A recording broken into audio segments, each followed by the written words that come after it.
Confusion یا delirium, difficulty swelling, کھانے میں مشکل، جسم بہت ایکٹیو ہونا شروع ہو جاتا ہے، منہ میں جھاگ یا تھوک زیادہ بنتا ہے، انسان پانی پینے سے بہت ڈرتا ہے کیونکہ اسے نگلنے میں بہت مسئلہ ہوتا ہے، چہرے پہ ہلکی سی ہوا بھی لگے تو اسے بہت زیادہ ڈر لگتا ہے، عجیب سے خیالات آتے ہیں، ہیلوسینیشن ہوتی ہے، تیز روشنی اور چھونے سے ڈر لگتا ہے، جسم پر فالج ہونا شروع ہو جاتا ہے اور نیند نہیں آتی۔ ان ساری علامات میں جن کو ریڈ کیا گیا ہے، یہ علامات ریبیز کا پازیٹیو انڈیکیٹر ہے۔ مزید اس میں یہ ہے کہ جو نیورولوجیکل سائنس ہیں وہ بڑھتے ہی چلے جا رہے ہیں اور سارے ٹیسٹ کرنے پہ ہمیں انکیفلائٹس کی کوئی دوسری وجہ نہیں ملی۔ نیگیٹو انڈیکیٹرز جو ریبیز کے نہ ہونے کے نشانی ہو سکتے ہیں ان میں شامل ہے علامات میں بہتری آنا یا مزید خرابی نہ آنا، اور دوسری بیماری کا لمبے عرصے تک رہنا۔ ریبیز کی بیماری دو پیٹرن سے اپنے آپ کو ظاہر کرتی ہے، جن میں سے پہلا اور ڈومینیٹ پیٹرن ہے فیوریس ڈیزیز۔ اس میں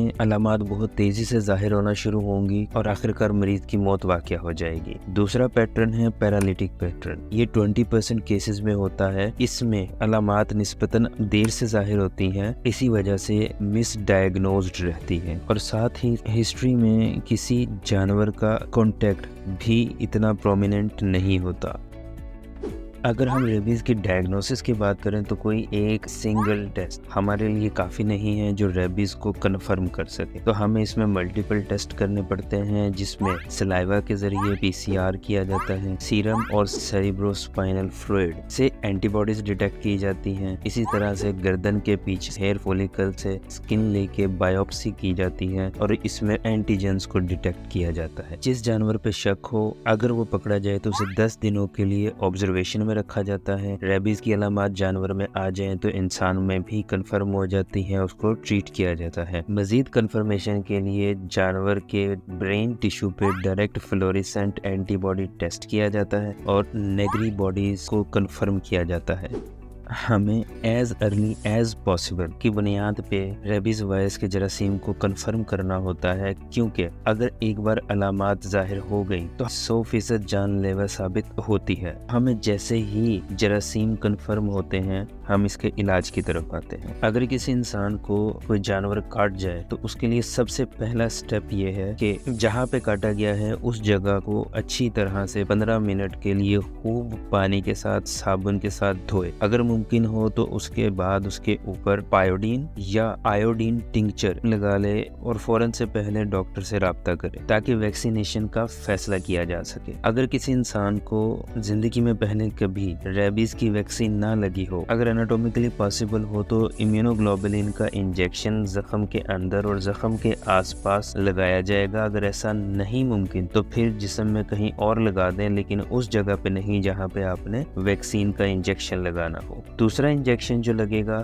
وہ اینٹی ریبیز ویکسین یعنی ARV کا لگے گا۔ یہ انجیکشن 1 ml کا ہوتا ہے، مسلز میں پٹھوں میں لگتا ہے۔ پہلا انجیکشن جس دن لگے گا اسے ہم 0 ڈے کہیں گے، اسی طرح سے دوسرا انجیکشن تیسرے، پھر 7th ڈے، 14th ڈے اور 28th ڈے پر لگے گا۔ یہ 5 انجیکشنز کا کورس ہوتا ہے جو لازمی طور پہ مکمل کرنا ہوتا ہے۔ لیکن اگر کوئی انسان پہلے سے ویکسینیٹڈ ہو اسے امیونوگلوبولینز کا انجیکشن نہیں لگے گا، اس کو صرف اینٹی ریبیز ویکسین کے 2 انجیکشنز لگیں گے، جو پہلے دن لگے گا اور دوسرا تیسرے دن لگے گا۔ اینٹی ریبیز ویکسین کا انجیکشن آپ ڈیلٹوائڈ مسلز میں لگا سکتے ہیں یا اینٹیرو لیٹرل اسپیکٹ آف تھائی پہ لگا سکتے ہیں، لیکن اس کو گلوٹیل ریجن میں لگانے سے گریز کریں۔ اسی طرح بائٹ وونڈ کو ٹانکے نہ لگائیں اور پیشنٹ کو ٹیٹنس کا پروفائلیکسس لازمی دیں۔ آخر میں ہم بات کرتے ہیں کہ اس بیماری سے بچا کیسے جا سکتا ہے۔ اگر آپ نے گھر میں کوئی جانور پالا ہوا ہے تو اس کی ویکسینیشن کروائیں، اپنے جانور کو اپنی نگرانی میں رکھیں، آپ کو پتا ہو کہ وہ باہر جاتا ہے تو کن جانوروں سے ان کانٹیکٹ ہوتا ہے، اسی طرح سے اپنے جانور کو نیوٹر یا سپے کریں۔ وہ جانور جن کے بارے میں آپ جانتے نہیں ہیں یا جنگلی جانور ہیں ان سے دور رہیں۔ اگر کسی ایسے جانور کو آپ دیکھیں جو آپ نے پہلے نہیں دیکھا اپنے آس پاس تو فوراً سے اینیمل کنٹرول کو کال کریں، خاص طور پہ اگر آپ کو وہ ریبڈ لگ رہا ہو۔ پری ایکسپوجر ویکسینیشن یعنی کہ احتیاطی طور پہ بھی پہلے سے کچھ ویکسینیشن لگائی جاتی ہیں۔ اس کا کیا طریقہ کار ہے؟ 3 انجیکشن لگتے ہیں اینٹی ریبیز ویکسین کے۔ پہلا انجیکشن 0 ڈے پہ لگتا ہے، دوسرا انجیکشن 7ویں دن لگتا ہے، تیسرا انجیکشن 21 یا 28ویں دن لگتا ہے۔ اسی طرح سے ہر تیسرے سال بوسٹر ڈوز دی جاتی ہے کیونکہ اس کا ایفیکٹ 3 سال تک رہتا ہے۔ اور لاسٹ میں اگر آپ کو کوئی جانور کاٹ لے تو فوراً سے پہلے اپنا علاج کروائیں، کیونکہ اگر ایک بار علامات آ گئی تو یہ بیماری تقریباً 100% جان لیوا ثابت ہو سکتی ہے۔ ویڈیو کو آخر تک دیکھنے کا شکریہ۔ میرے چینل کو سبسکرائب کریں، بیل آئیکن پہ کلک کریں۔ اپنا خیال رکھیے گا۔ اگلی ویڈیو تک کے لیے اللہ حافظ۔ Dr. Heal.